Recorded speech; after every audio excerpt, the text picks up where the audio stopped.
Welcome to Dice Education. তো basic math সিরিজের আরও একটি নতুন ভিডিওতে তোমাদের স্বাগত জানাই।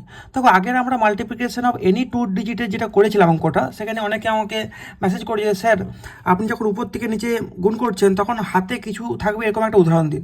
তো সেই ধরনের একটা উদাহরণ তোমাদেরকে দেখাচ্ছি। দেখো, 8 4 32, তাহলে আমরা কি করলাম, 2 লিখে দিলাম, হাতে কত থাকলো 3।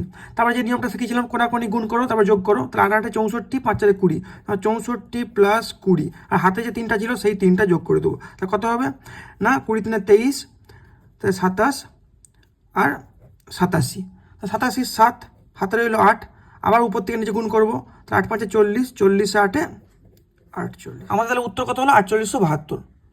এবারে তোমরা তাহলে নিজে বুঝে গেলে যে কীভাবে করতে হয়। 8 4 32, 2, হাতে রইলো 3, কোনাকুনি গুণ করলাম, তারপরে যোগ করলাম হাতের 3টাও, সেখানে কত আসলো আমাদের 87 আসলো, 7 বসে গেল, হাতে রইলো 8, আবার উপর থেকে নিচে গুণ করলাম, 8 5 40 8 48। চলো পরের ভিডিওতে তোমাদের সঙ্গে আবার দেখা হচ্ছে।